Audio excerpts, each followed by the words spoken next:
الحمدللہ رب العالمین الصلاۃ والسلام علی سید الانبیاء والمرسلین وعلی آلہ واصحابہ اجمعین اما بعد اعوذ باللہ من الشیطان الرجیم بسم اللہ الرحمن الرحیم بحمد اللہ تعالیٰ کہ پروردگار عالم جل مجید کے احسان اور کرم سے آج آپ کا سبق شروع ہو رہا ہے سورۃ المائدہ شریفہ کی 45 نمبر آیت شریفہ سے آگے۔ ملاحظہ کیجئے گا، اعوذ باللہ من الشیطان الرجیم بسم اللہ الرحمن الرحیم وَقَفَّيْنَا عَلَىٰ آثَارِهِمْ بِعِيسَىٰ ابْنَ مَرْيَمَ مُصَدِّقًا لِمَا بَيْنَ يَدَيْهِ مِنَ التَّوْرَاةِ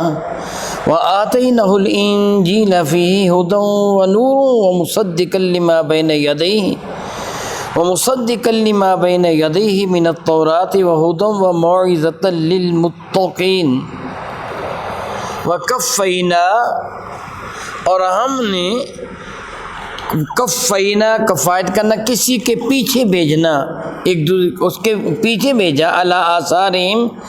انہی نشانات پر، انہی قدموں پر، ان کے پیچھے انہی نشانات قدم پر، بعیسیٰ ابن مریم، حضرت عیسیٰ ابن مریم کو، مصدقا لما بین یدیہ من التوراۃ،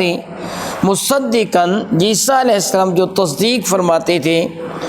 لما بین یدیہ، وہ اس چیز کی جو ان کے دونوں ہاتھوں کے سامنے،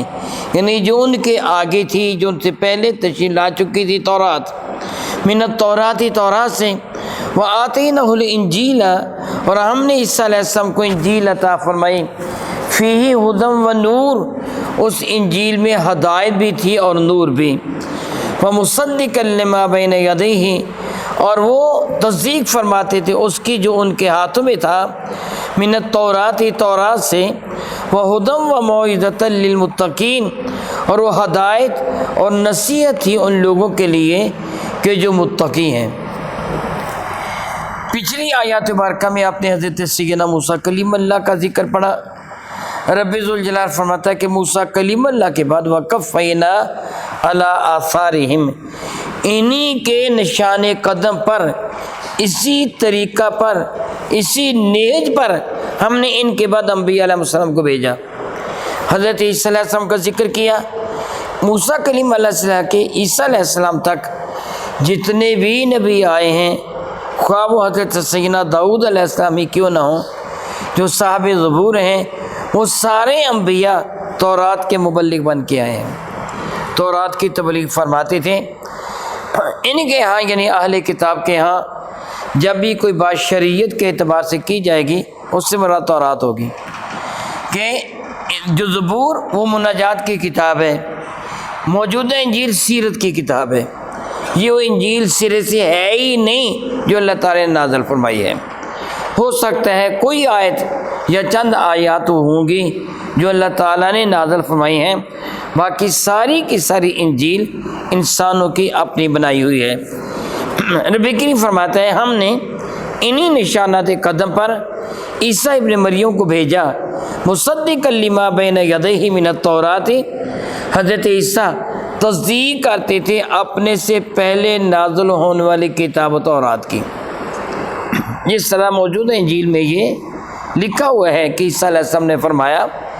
میں تورات کو نافذ کرنے کے لیے آیا ہوں، تورات کو منسوخ کرنے کے لیے نہیں، بلکہ اردو کی جو انجیل اس پہ لکھا تورات کا ایک شوشہ بھی کم نہیں ہوگا، مراد کوئی بھی چیز کم نہیں ہوگی تورات کی، جو تورات ہے من و عن، اس تورات کو میں نافذ کرنے کے لیے دنیا میں آیا ہوں، اگرچہ انجیل میں تورات کے بعد چیزوں کو منسوخ بھی کیا گیا ہے، جس طرح متی کی انجیل میں ہے کہ عیسیٰ علیہ السلام فرماتے ہیں کہ تم نے تورات میں یہ پڑھا تھا جو آپ کل پڑھ چکے ہیں، کہ بدلہ لیا جائے گا جان کے بدلہ میں جان کا، کان کے بدلہ میں کان کا، ناک کے بدلہ میں ناک، عدل کے ہاتھ، جو پہلے آپ پڑھ چکے ہیں۔ پروردگار عالم کا اشارہ گرامی قدر کہ ان النفس بالنفس والعین بالعین، وہ جان کے بدلہ میں جان، آنکھ کے بدلہ میں آنکھ، ناک کے بدلہ میں ناک، اور کان کے بدلہ میں کان، والسن بالسن، اور دانت کے بدلہ میں والسن بالسن، دانت کے بدلہ میں دانت، والجروح قصاص، اور ایک ایک زخم کا بدلہ لیا جائے گا۔ موجودہ انجیل میں ہے، متی کی انجیل میں ہے کہ عیسیٰ علیہ السلام فرماتے ہیں تورات میں یہ تھا جو آپ پہلے پڑھ چکے ہیں، میں تمہیں نصیحت کرتا ہوں کہ تم کسی بھی شریر سے اس کے شر کا بدلہ نہ لینا۔ اگر کوئی تیرے گال لکھا ہے اردو میں یعنی رخسار کو، اگر تیرے ایک گال پر کو تھپڑ مارے تو اپنی دوسری گال آگے کر دے تاکہ وہ دوسری گال پر بھی تھپڑ مار دے، میں تجھے بدلہ لینے کی اجازت نہیں دیتا۔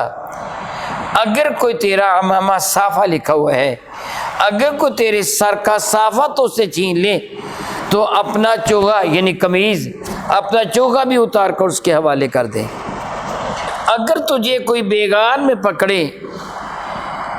ایک کوس لے جانے کے لیے تو اس کے ساتھ دوست کو کوس چلا جا، میں تجھے کسی بھی شریر سے بدلہ لینے کی اجازت نہیں دیتا۔ اس اعتبار سے حضرت عیسیٰ علیہ السلام نے تورات کے ان احکامات کو منسوخ کر دیا۔ یہ بھی یاد رکھیے تورات میں حضرت سیدنا موسیٰ کلیم اللہ کی جنگوں کا ذکر ہے کہ موسیٰ کلیم اللہ نے جنگیں کی، اور معاذ اللہ تعالیٰ پرتشدد جنگوں کا ذکر ہے، یعنی سادہ جنگوں کا ذکر نہیں ہے جس طرح اسلامی جنگوں کا ذکر ہے، پرتشدد جنگوں کا ذکر ہے کہ ان کے مال و اسباب کو آگ لگا دو، ان کے درختوں کو آگ لگا دو،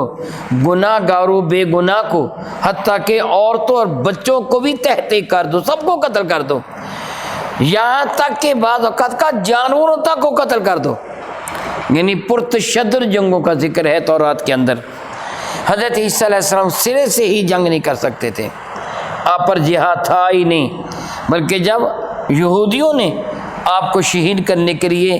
اس مکان کا محاصرہ کیا جس کے اندر آپ تشریف فرما تھے، تو اللہ تعالیٰ نے ان کو مقابلہ کرنے کی اجازت نہیں دی، بلکہ بذریعہ جبریل امین ان کو آسمانوں پر بلا لیا، یعنی حضرت عیسیٰ علیہ السلام جنگ نہیں کر سکتے تھے۔ البتہ تورات کے سارے احکام منسوخ نہیں کیے۔ ارشاد رب کریم فرماتے ہیں مصدقا لما بین یدیہ من التوراۃ،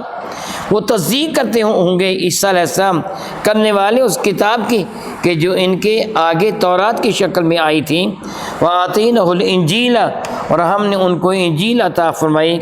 فیہ ھدی و نور، اس انجیل میں ہدایت بھی اور نور بھی،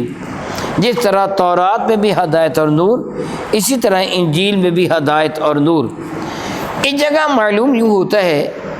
کہ اللہ تعالیٰ نے انجیل میں احکامات ارشاد فرمائے تھے، لیکن موجودہ انجیل 4 انجیلیں ہیں جو موجودہ زمانہ میں موجودہ عیسائیوں کے پاس موجود ہیں۔ بہت ساری انجیلیں تھیں، نیفا میں کونسل ہوئی تھی، وہاں ان انجیلوں کو ختم کر دیا گیا تھا، 4 انجیلوں کو ان میں سے منتخب کر لیا گیا تھا۔ یہ 4 انجیلیں ایک متی کی لکھی ہوئی ہے، ایک لوکا کی ہے، ایک مرکز کی ہے اور ایک یوحنا کی ہے۔ یہ 4 بندوں نے 4 انجیلیں لکھی ہیں، اور یہ اناجیل اربعہ عیسیٰ علیہ السلام کی سیرت کی کتاب ہے، یہ اللہ تعالیٰ کی جانب سے نازل فرمودہ نہیں ہے۔ مثلا ان اناجیل میں حضرت سیدنا عیسیٰ علیہ السلام کا نسب نامہ درج ہے،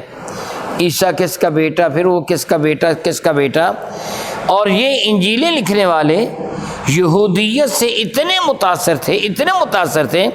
کہ بعض انجیلوں میں حضرت عیسیٰ کو جوزف یعنی یوسف نجار کا بیٹا لکھا ہوا ہے،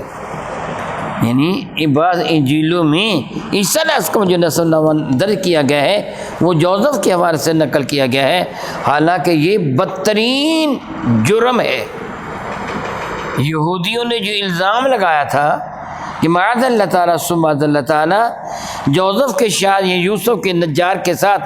حضرت مریم کی منگنی ہوئی تھی، شادی نہیں ہوئی تھی، اور ان کے معاذ اللہ تعالیٰ برے فعل کے نتیجے میں عیسیٰ پیدا ہوئے۔ یہودیوں کی اس خباثت کو عیسائیوں نے اس انداز سے قبول کر لیا کہ حضرت عیسیٰ کا نسب نامہ ہی وہ درج کر دیا، جو بدترین جرم اور حرام ہے۔ میں یہ کہہ رہا تھا کہ موجودہ انجیل موجودہ اناجیل اربعہ وہ ہرگز انجیل نہیں جو اللہ تعالیٰ نے نازل فرمائی، اللہ نے نسب نامہ تو نازل نہیں فرمانا تھا۔ پھر انجیل میں واقعات ہیں، مثلاً ایک واقعہ میں ہلکا سا عرض کر دیتا ہوں۔ یسوع مسیح اپنے شاگرد کی شادی کی تقریب میں شریک ہوئے، انجیل میں لکھا ہوا ہے، شادی کی تقریب میں شریک ہوئے اور کھانا کھانے کے بعد شراب کا دور چلا۔ مہمان زیادہ تھے، شراب تھوڑی تھی، شراب ختم ہو گئی، باقی مہمان کہنے لگے ہمیں کہاں سے کیا ملے گی؟ یسوع مسیح اٹھا اور پانی کے سارے گھڑوں کو شراب بنا دیا، چنانچہ بعد میں لوگوں نے شراب پی۔ یہ واقعات ہیں جو اپنی طرف سے بنائے گئے واقعات ہیں، وہ واقعات قرآن پاک فرقان میں میرے نبی کی سیرت کی کتاب سے انداز سے نہیں ہے۔ بزرگان دین نے، صحابہ کرام، ان کے بعد تابعین، تبع تابعین نے اس وقت سے لے کے آج تک میرے کریم آقا کی سیرت پر کتابیں لکھی جا رہی ہیں، میں نے بھی لکھی ہیں۔ یہ تو میری تصنیف ہے نا، مجھ سے غلطی ہو سکتی ہے، اس طرح یہ اناجیل، لیکن ان کتابوں مثلا جو میں نے بھی لکھی، کوئی قرآن پاک کی آیت بھی تو ہوگی ہی نا۔ اس لیے میں نے کہا کہ اناجیل میں ممکن ہے اصل انجیل کی کوئی آیت ہو یا چند ایک آیات برکہ ہوں، مگر یہ انجیل ہرگز نہیں ہو اللہ تعالیٰ نے نازل فرمائی تھی۔ اللہ تعالیٰ فرماتا ہے اس انجیل میں ہدایت بھی تھی اور نور،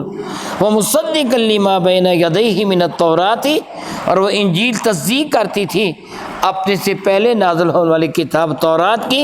وَهُدًى وَمَوْعِظَةً لِّلْمُتَّقِينَ، یہ انجیل ہدایت بھی تھی اور نصیحت بھی تھی متقی لوگوں کے لیے۔ یہ کیوں تھی؟ وَلِيَحْكُمْ، اس لیے کو فیصلہ کریں اہل الانجیل، انجیل والے، بما انزل اللہ فیہ، جو اللہ نے اس میں نازل فرمایا۔ جو میں پہلے کہہ چکا ہوں کہ معلوم ہوتا ہے اس انجیل میں احکامات شرعیہ درج تھے، کیونکہ ان کے مطابق فیصلہ بھی کرنا تھا، موجود انجیل میں ایسی چیزیں نہیں ہیں۔ رب کریم ارشاد فرماتے ہیں وَمَن لَّمْ يَحْكُمْ بِمَا أَنزَلَ اللَّهُ، جس کسی نے فیصلہ نہ کیا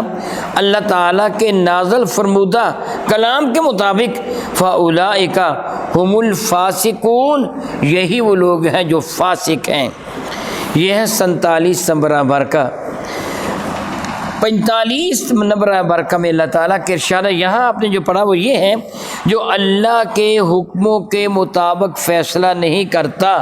وہ کون ہے؟ فاسق۔ کون ہے وہ؟ سارے بتا دو، وہ کون ہے؟ اور 45 نمبر برکہ میں ہے اللہ تعالیٰ فرماتا ہے وَمَن لَّمْ يَحْكُمْ بِمَا أَنزَلَ اللَّهُ فَأُولَٰئِكَ هُمُ الظَّالِمُونَ، جو اللہ کے نازل فرمودہ کلام کے مطابق فیصلہ نہیں کرتا وہ ظالم ہے۔ اور 44 نمبر برکہ میں آپ نے یہ پڑھا کہ اللہ تعالیٰ فرماتا ہے وَمَن لَّمْ يَحْكُمْ بِمَا أَنزَلَ اللَّهُ فَأُولَٰئِكَ هُمُ الْكَافِرُونَ، جو اللہ تعالیٰ کے نازل فرمودہ کلام کے مطابق فیصلہ نہیں کرتا وہ کافر ہے۔ یعنی فیصلہ نہ کرنے والا یا کافر ہے یا ظالم ہے یا فاسق ہے۔ جس طرح نماز کا نہ پڑھنے والا گناہ گار ہے، فاسق ہے، اور نماز سے لوگوں کو منع کرنے والا بڑا گناہ گار ہے، نماز کا انکار کرنے والا کافر ہے۔ یعنی اللہ تعالیٰ کے احکامات کا مطلقاً انکار کر دینے والا کافر ہوگا، ان کے مطابق عمل نہ کرنے والا فاسق اور ظالم ہوگا۔ او کما قال اللہ تبارک و تعالی واللہ تعالی اعلم باسرار کتابہ۔